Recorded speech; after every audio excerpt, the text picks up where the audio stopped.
ज्योतिष रतन केंद्र चैनल पर हमारे आप सभी प्रिय दर्शक गणों का बहुत बहुत हार्दिक स्वागत और अभिनंदन। प्रिय साथियों, मैं हूं आचार्य पंडित सर्वदानंद शर्मा और मेरी ओर से भी हमारे आप सभी प्रिय दर्शक गणों को एक बार फिर बहुत बहुत प्यार भरा नमस्कार। तो साथियों, आज हम आपके अपने मंथली राशिफल के विषय में बात करने जा रहे हैं आपके साथ, जो कि अप्रैल 2026 का है। और इस अप्रैल 2026 के मासिक राशिफल के माध्यम से हम इस चर्चा के दौरान ये जानने की कोशिश करेंगे कि जो आप हमारे वृश्चिक लगन राशि के जातक हैं, यानी कि जिनका स्कॉर्पियो असेंडेंट बनता है, उनके लिए ये अप्रैल 2026 कैसा रहेगा, किस प्रकार के रिजल्ट्स आपको मिलेंगे। हमारे जो वृश्चिक लगन राशि के जातक हैं उनकी बात हो रही है, और किस क्षेत्र में कितने शुभ और कितने अशुभ परिणामों की प्राप्ति के योग आपके लिए बन रहे हैं, ये सारी चर्चा आपके साथ करेंगे। और अंत में आपको कुछ अच्छे, अचूक और सटीक और आसान उपाय भी देंगे, ज्योतिषीय उपाय। अगर आपने उन उपायों को किया तो आप अप्रैल 2026 को वृश्चिक लगन राशि के हमारे जातक और भी खूबसूरत महीना बना सकते हैं। तो आइए, जैसा कि आप जानते हैं कि जब भी आपके राशिफल की बात होती है तो हम ग्रहों की स्थिति से भी आपको अवगत जरूर कराया करते हैं। वो इसलिए, उसके पीछे एक ही छोटा सा उद्देश्य है और कोई बड़ी बात नहीं है। वो ये है कि कम से कम हमारे जातकों को इस बात का जरूर पता होना चाहिए कि भाई, अगर अप्रैल 2026 की बात चल रही है राशिफल की उनके, तो 9 ग्रहों में कौन से ऐसे ग्रह हैं जो उनके लिए अशुभ परिणाम देने के लिए बैठे हैं, और कौन से वो ग्रह हैं जो उनको शुभ परिणाम दे रहे हैं या देंगे। तो अगर मान लीजिए कोई ऐसा ग्रह है कि जो शुभ परिणाम दे रहा है, तो उसको तो लेकर के कोई टेंशन वाली बात ही नहीं है। लेकिन अगर कोई ग्रह अशुभ परिणाम दे रहा है, अनऑस्पिशियस रिजल्ट्स आपको दे रहा है, तो उसके लिए तो फिर थोड़ा सोचने वाली बात है कि क्या किया जाए, कौन से उपाय किए जाए ताकि इसके अशुभ प्रभावों को दूर किया जाए। तो उन अशुभ प्रभावों को दूर करने के लिए ही अंत में जो हम आपको उपाय देते हैं वो इसी पर्पस के लिए देते हैं। अगर आप उन उपायों को सिर्फ और सिर्फ श्रद्धा के साथ, श्रद्धा भाव रखते हुए करते हैं, नियमित रूप से करेंगे, तो ऐसी कोई वजह ही नहीं है कि आपको उनके अच्छे परिणाम प्राप्त ना हो सके। तो आइए साथियों, जब चर्चा ग्रहों की चल रही है तो आपको बता दें कि अप्रैल 2026 में आप वृश्चिक लगन राशि के जातक जो हैं उनके चार्ट में ग्रहों की स्थिति कैसी रहने वाली है आसमान में, ट्रांजिट में। तो साथियों, ठीक मेरे पीछे एक चार्ट डिस्प्ले हो रहा है स्क्रीन पर, और ये चार्ट आप वृश्चिक लगन राशि के जातकों का ही है। इसमें हमने ग्रहों की स्थिति को बहुत ही स्पष्ट रूप से दर्शाया गया है हमारे द्वारा, कौन सा ग्रह किस ग्रह के साथ किस राशि में किस भाव में बैठा हुआ है और कब वो अपना राशि परिवर्तन करेगा या फिर नहीं करेगा, या अकेला बैठा है किसी भी भाव में, किसी राशि में। ये सारी जानकारी बहुत संक्षेप में आपको देने जा रहे हैं। तो आइए चर्चा को आगे बढ़ाते हैं, लेकिन उससे पहले एक छोटा सा निवेदन आपसे हम जरूर करेंगे कि अगर अभी आप हमारे चैनल पर नए हैं तो हमारे इस ज्योतिष रतन केंद्र चैनल को आप सब्सक्राइब जरूर कर लीजिए, क्योंकि आगे भी जो हमारे द्वारा वीडियोज बनेंगे एस्ट्रोलॉजी के भिन्न भिन्न विषयों को लेकर के, वे सब भी वीडियोज आप तक आसानी से पहुंच सकेंगे, उनका भी लाभ आप समय पर ले पाएंगे। तो साथियों, अब आइए सबसे पहले आपको ग्रहों की स्थिति से अवगत कराते हैं। देखिए, सूर्य जहां पर 12 नंबर लिखा हुआ है, ये मीन राशि है और पंचम भाव है आपके चार्ट में, और यहां पर सूर्य, मंगल और शनि एक साथ बैठे हुए त्रिग्रही योग बना हुआ दिख रहा है। हालांकि यहां पर सूर्य और मंगल दोनों ही एक तरीके से, शनि उनको अपना शत्रु मानते हैं, सूर्य को भी और मंगल को भी। सूर्य भी अपना शनि को शत्रु मानते हैं, मंगल शत्रु तो नहीं मानते, लेकिन शनि तो शत्रुतापूर्ण व्यवहार रखते ही है ना मंगल के साथ। तो ये स्थिति है। तो सूर्य यहाँ पर 14 अप्रैल तक रहेंगे, माह के 1 अप्रैल से लेके 14 अप्रैल तक ये यहाँ रहेंगे। 14 अप्रैल को अपना राशि परिवर्तन करेंगे सूर्य, और यहाँ से निकलेंगे अपनी मित्र राशि मीन से, गुरु बृहस्पति के घर से, पंचम भाव से निकल करके अगले घर में जाएंगे जो कि छठा भाव कहलाता है। वहां पर उनके मित्र ग्रह मंगल की ही राशि मेष है, जहां 1 नंबर लिखा हुआ है। शुक्र पहले से वहां बैठे हुए हैं। तो सूर्य जो है जब जाएंगे वहां 14 अप्रैल को, तो उनको शुक्र का साथ मिलेगा, जो कि सूर्य और शुक्र के भी विषय में आपको बता दें कि इनकी भी आपसी शत्रुता है एक दूसरे के प्रति। तो सूर्य अपने छठे भाव में, अपने मित्र के घर में, और अपनी इनकी उच्च राशि भी है सूर्य की है। जैसे ही 14 अप्रैल को उनका यहाँ प्रवेश होगा मेष राशि में, उसी दिन से उनकी स्थिति उच्च की कहलाएगी, सूर्यदेव की, जो कि माह के अंत तक बनी रहेगी। शुक्र जो कि उनके शत्रु ग्रह है, यहाँ पर 19 तारीख तक रहेंगे, 19 अप्रैल तक। 19 अप्रैल को ये भी अपना राशि परिवर्तन करेंगे, यहाँ से निकल करके अगले भाव में जाएंगे, अगले हाउस में जाएंगे जहाँ 2 नंबर लिखा है, वो वृषभ राशि है। वृषभ राशि शुक्र की अपनी राशि है। तो शुक्र अपने घर में प्रवेश करेंगे 19 अप्रैल को, और वहां पर जाएंगे, मार्गी और उदित अवस्था में होंगे। फिर ये 19 अप्रैल से लेकर के और माह के अंत तक इसी राशि में ही बने रहेंगे। बात आगे करते हैं मंगल की। अभी मंगल को आप बैठा हुआ देख रहे हैं मीन राशि में पंचम भाव में सूर्य और शनि के साथ। तो यहां पर ये 2 अप्रैल को आ रहे हैं मार्गी उदित अवस्था में। कहां से? अपनी समराशि कुंभ से निकल करके, जहां राहु और बुध बैठे हुए हैं चतुर्थ भाव में, वहां से निकल करके 2 अप्रैल को आएंगे। मंगल पंचम भाव में अपनी मित्र राशि मीन में, उन्हें अपने मित्र ग्रह सूर्य का साथ मिलेगा और अपने समग्रह शनि का मिलेगा यहां। और ये पूरे माह फिर इसी राशि में बने रहेंगे पंचम भाव में, मीन राशि में। साथियों आगे बात करते हैं बुध की। तो बुध जो है वो तो अभी अपने समग्रह राहु के साथ चतुर्थ भाव में बैठे हुए अपनी समराशि कुंभ में, लेकिन ये यहां पर 1 अप्रैल से 10 अप्रैल तक रहेंगे। और 10 अप्रैल को ये यहां से अपना राशि परिवर्तन करते हुए आगे निकलेंगे। आगे मतलब अगले घर में जाएंगे जहां 12 नंबर लिखा हुआ है, जहां पर पहले से ही सूर्य मंगल और शनि बैठे हुए हैं। वहीं पर बुध का भी प्रवेश हो जाएगा उसी भाव में, उसी घर में, मीन राशि में, मार्गी और उदित अवस्था में। लेकिन ये 30 अप्रैल को फिर अपना राशि परिवर्तन करते हुए वहां से भी निकल करके ये कहां जाएंगे? मेष राशि में, वो भी इनकी समराशि है, छठे भाव में, 30 अप्रैल को। तो इनका माह में 2 बार बुध का राशि परिवर्तन हो रहा है। साथियों अब आगे बात करते हैं शनिदेव की। शनिदेव जो है वो अभी आप उनको जहां 12 नंबर लिखा हुआ है पंचम भाव सूर्य मंगल के साथ बैठे हुए देख रहे हैं। तो ये जो है मार्गी और अस्त अवस्था में माह के आरंभ से ही बने हुए हैं, यहाँ अस्त भी है ये। लेकिन 11 अप्रैल को ये उदित हो रहे हैं, 11 अप्रैल को ये उदित हो जाएंगे। तो इनकी जो अपनी पोजीशन है उसमें थोड़ा सुधार होगा 11 अप्रैल से, निश्चित रूप से होगा। लेकिन ये रहेंगे इसी राशि में, यहां से राशि परिवर्तन इनका नहीं होने वाला। बुध का मैं आपको बता चुका हूं।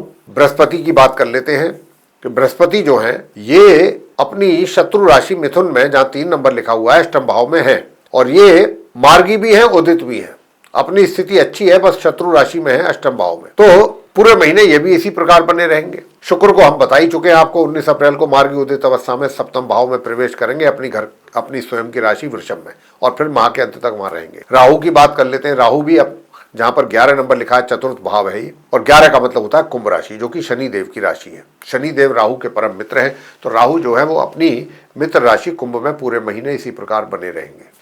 केतु की भी बात कर लेते हैं। तो देखिए केतु जहां पर 5 नंबर लिखा है सिंह राशि है, दशम भाव है, तो केतु भी यहां पर पूरे माह अपनी शत्रु राशि है उनकी, इसी में ही बने रहेंगे। तो ये ग्रहों की स्थिति है।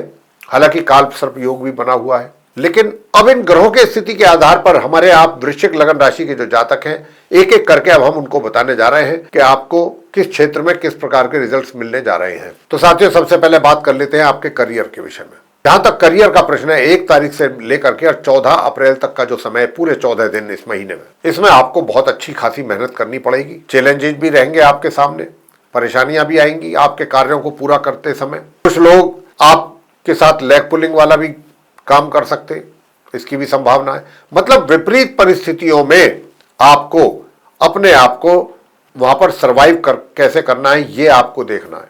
हालांकि ऐसा कोई खतरे वाली बात तो नहीं है, लेकिन हाँ फिर भी मैं इतना जरूर कहूंगा कि सिचुएशन को कैसे फेस किया जाए।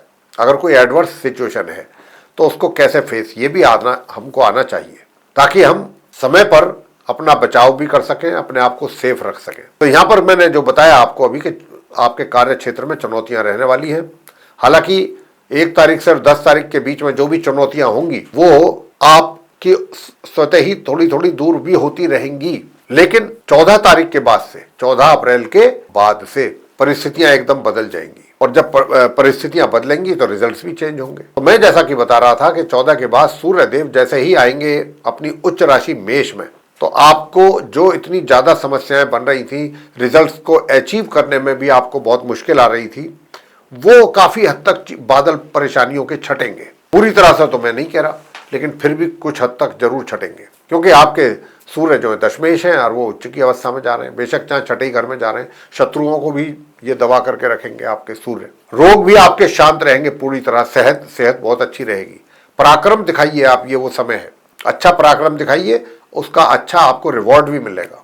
साथियों अब जो है बात तो हम करने जा रहे हैं, करियर की बात तो हमने कर ली आपसे। आगे की बात जो है वो धन की स्थिति को लेकर के, धन का लाभ होगा या नहीं होगा, और धन का संचय।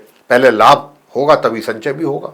तो लाभ की स्थिति पहले 10 दिन थोड़ा सा उस धन के आगमन में या तो कमी रह सकती है या रुकावट। 10 तारीख के बाद से परिस्थितियां थोड़ी बदल रही हैं। बुध ग्रह की सीधी दृष्टि संबंध बनेगा लाभ भाव से, तो यहाँ पर निश्चित रूप से आपको कुछ ना कुछ धन का फायदा, लाभ अवश्य होगा 10 अप्रैल के बाद से लेकर। जो कि कंटिन्यू रहेगा माह के अंत तक। मिलता रहेगा, धन आपके हाथों में आता रहेगा। उधर जो बुजुर्ग लोग हैं उनके भी द्वारा कुछ आपके माता पिता को, जो आपके दादा हैं दादी हैं, उनके द्वारा भी आपके माता पिता को कुछ अच्छा रिजल्ट्स आ सकता है पैसे के मामले में। घर परिवार के सदस्यों के साथ भी रिलेशन अच्छे बने रहेंगे। और जो आप लव अफेयर वगैरह में हैं उनकी बात कर लेते हैं। तो जो आप लोग लव अफेयर में हैं उनके लिए मैं बताना चाहता हूं कि ये समय जो है थोड़ा सा बहुत संभल करके चलने वाला समय है, क्योंकि पहले जो माह के 10 दिन हैं तब तो आपका मित्र भी हो सकता है आपसे मुंह मोड़ के बैठा रहे। इसकी भी संभावना बहुत ज्यादा है कि वो आपसे मुंह मोड़ के बैठा रहे।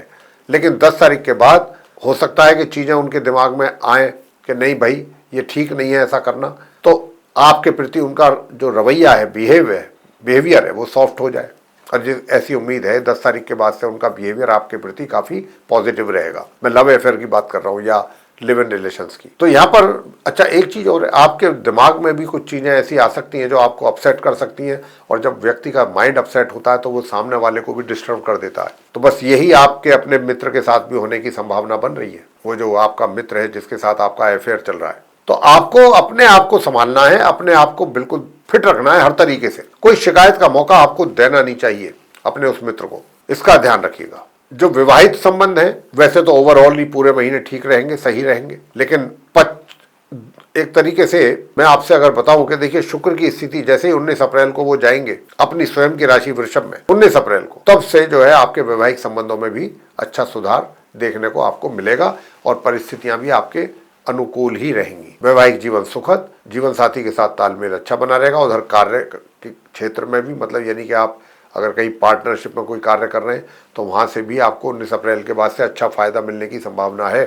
अब बात कर लेते हैं कि भाई पारिवारिक संबंध कैसे रहेंगे। बहुत अच्छे रहेंगे, बता चुका हूं अभी। पारिवारिक संबंध बहुत अच्छे रहेंगे, बल्कि आप अपने परिवार के सदस्यों के प्रति बहुत जो भी आपकी जिम्मेदारियां हैं पूरे ऑनेस्टी के साथ फुलफिल करने की कोशिश करेंगे, और उनके साथ अच्छा समय व्यतीत करने की भी आपकी इच्छा अंदर से जागृत होगी और आपको बहुत अच्छा लगेगा अपनी फैमिली के साथ बैठ करके डिस्कशन करना, बातचीत करना, समय पास करना, ये सब। शिक्षा को लेकर के अगर बात करें तो कैसा रहेगा, देखिए शिक्षा को लेकर के सूर्य मंगल और शनि की जो युति है, बाद में बुध भी आ जाएंगे, तो यहाँ पर यहाँ डबल माइंड होने की संभावना ज्यादा है। एक दिमाग आपका ये कहेगा एक साइड भाई मेहनत करनी है, पढ़ाई करनी है, बढ़िया से बढ़िया मार्क्स लेकर के आने, रिजल्ट्स लाना है अपना बहुत अच्छा, ताकि जो भी आसपास के हैं या जो क्लासरूम के हैं या जो भी लोग हैं रिलेटिव्स हैं उन्हें पता लगे कि हाँ भाई ये भी कोई स्टूडेंट है।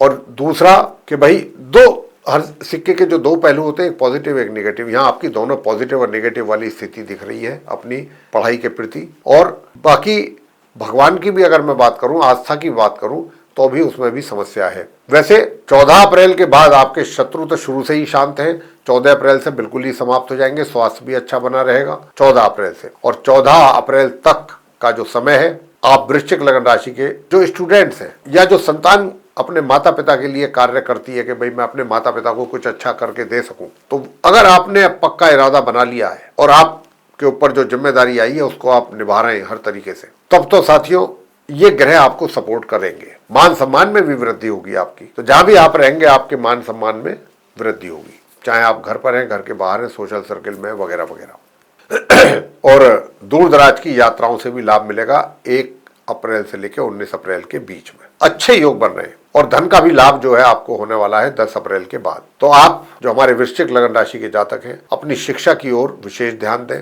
और जो नॉर्मल हायर स्टडीज वाले स्टूडेंट्स हैं उनको भी बताना चाहेंगे कि आप लोग भी अगर माह के आरंभ से 19 अप्रैल के बीच में कहीं दूर जाना चाहते हैं पढ़ाई के लिए, पर किसी भी पर्पस के लिए, तो दिन बता रहे हैं आपको।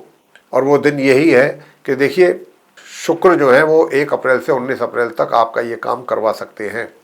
अगर कहीं विदेश जाने की इच्छा रखते हैं, पासपोर्ट वीज़ा वगैरह नहीं लग रहा है, तो ये समय चल रहा है आपके लिए, आप करवा सकते हैं अपना कार्य 19 अप्रैल से पहले पहले। बात आगे करते हैं कि भाई हायर स्टडीज वालों की भी बात कर ली हमने, नॉर्मल की भी कर ली। हायर स्टडीज में भी यही है कि मिले जुले परिणाम प्राप्त होंगे आपको, नॉर्मल का हम आपको बता ही चुके हैं। और इन सबके अतिरिक्त और क्या है कि देखिए संतान जो है, संतान भी अगर मन में ठान लेगी कि मुझे ये रिजल्ट्स अचीव करने ही है, तो कोई दुनिया की ताकत नहीं रोक सकती। लेकिन अगर हम ही ढीले पड़ जाएंगे तो बात कैसे बनेगी। तो यहाँ पर पराक्रम थोड़ा सा प्रभावित रहेगा, ऊर्जा लेवल जो है आपका वो थोड़ा डाउन रहेगा। तो अपने ऊर्जा लेवल को मेंटेन करें ताकि आपका भाग्य भी आपको साथ दे, कार्य क्षेत्र में भी सभी लोग आपको सहयोग करें। तो ये चीज का आप ध्यान जरूर रखें। उपाय के तौर पे आपको बताना चाह रहे हैं, एक तो हनुमान स्तोत्र का पाठ आप करें, क्योंकि स्वास्थ्य की बात अगर करी जाए, स्वास्थ्य आपका ओवरऑल वृश्चिक लगन राशि के जातकों का सही रहेगा। मुझे इसमें कोई समस्या नजर आती नहीं दिखती आपके हेल्थ को लेके। तो यही थी सारी चर्चा राशिफल को लेकर के। और अगर आपको ये हमारा कार्यक्रम पसंद आया है तो इसको लाइक कर लीजिए वीडियो को, और चैनल भी अगर अभी तक आपने सब्सक्राइब नहीं किया है तो चैनल को भी सब्सक्राइब जरूर कर लीजिए। अधिक से अधिक मात्रा में वीडियो शेयर कीजिए दूसरे लोगों के साथ, ताकि वे लोग भी इस जानकारी का लाभ ले पाएँ। और अगर आप चाहते हैं आने वाले दिनों में जो भी वीडियोज़ हमारे द्वारा एस्ट्रोलॉजी के भिन्न भिन्न विषयों पर तैयार किए जाएंगे, वे सब भी आप तक पहुँचें और उनका भी लाभ आपको मिल सके समय पर, तो फिर बेल आइकन प्रेस जरूर कर दीजिए साथियों। इसी के साथ अब हम अपने आप सभी प्रिय दर्शक गणों से लेंगे इजाजत। आप सभी का सहृदय बहुत बहुत धन्यवाद। जय माता दी।